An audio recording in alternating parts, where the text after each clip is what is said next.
연준의 기준금리 결정 방식은 실업률보다는 실업률 갭에 관심이 있습니다. 실업률 갭은 실제 실업률과 자연 실업률의 차이를 말합니다. 현재 기준금리 상황에서 실업률은 하락합니다. 매월 첫째 주 금요일에 발표되는 고용지표에서 실업률보다 더 가중치를 두는 지표는 비농업 고용지수입니다. 비농업 고용지수는 실업률의 선행지표이기 때문입니다. 실업률이 낮아지고 비농업 고용지수가 상승하면서 현재 경제 상황은 호황을 의미합니다. 미국에서 경기 침체 징후는 없었습니다. 경기 침체라는 것은 실질 GDP가 마이너스를 2분기 이상 지속이 될 때를 의미합니다. 다른 표현으로는 경제 성장률이 마이너스가 될 때를 경기 침체라고 합니다. 미국은 1분기에 경기 침체 가능성이 있었습니다. 왜냐하면 경제 성장률이 1.3%까지 하락했기 때문입니다. 2분기부터는 3% 수준으로 올라옵니다. 언론 등에서 미국이 경기 침체라고 하는 말이 나온 이유는 7월 중순 이후 나스닥이 급락하면서 경기 침체라는 밈을 만들어냈기 때문이죠. 주가가 급락하는 것은 경기가 침체되었기 때문이라는 아주 단순한 논리입니다.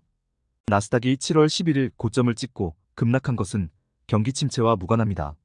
올해 많이 올랐기 때문에 급락한 것입니다. 이런 현상이 나타나는 이유는 주가가 하락하면 하락의 원인을 찾기 때문입니다. 고용지표계의 큰 폭개선으로 뉴욕 증시가 상승 마감했다는 것은 상승을 보고 원인을 찾은 것입니다. 이것은 말이 안 됩니다.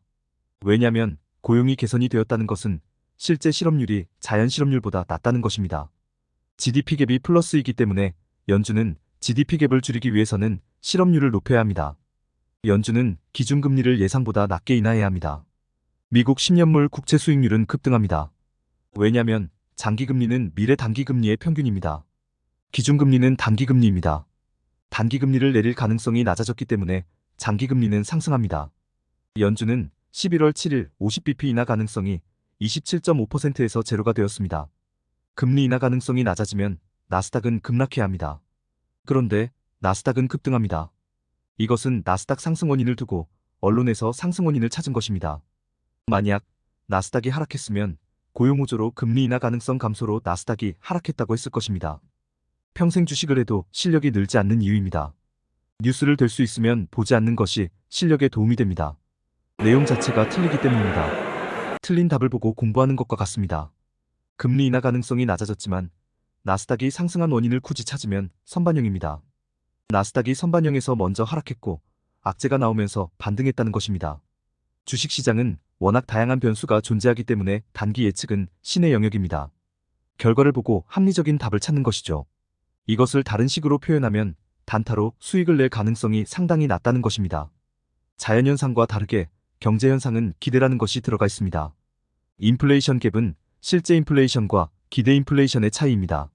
물가 상승률은 사전에 정해진 것이 아니라 사람들이 물가가 오를 것이라는 기대가 있으면 물가가 급등한다는 것입니다. 주식시장 역시 사전에 정해진 룰에 의해서 움직이는 것이 아니라 기대에 의해서 움직입니다. 기대가 선반영이 되면 호재가 발생해도 주가는 하락합니다. 반대로 악재가 선반영이 되었을 때 악재가 발생하면 주가는 오히려 상승합니다. 자연현상을 보면 일기예보에서 비가 온다고 하면 대체로 비가 옵니다. 경제현상은 자연현상과 다릅니다. 사람의 마음에 따라서 결과가 달라지기 때문입니다. 그래서 주식을 수식화하는 것은 크게 의미가 없습니다. 이론을 만들기 위해서는 공리가 필요합니다.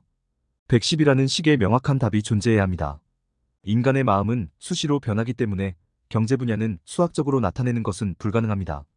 그래서 경제 분야는 통계학이 발달합니다.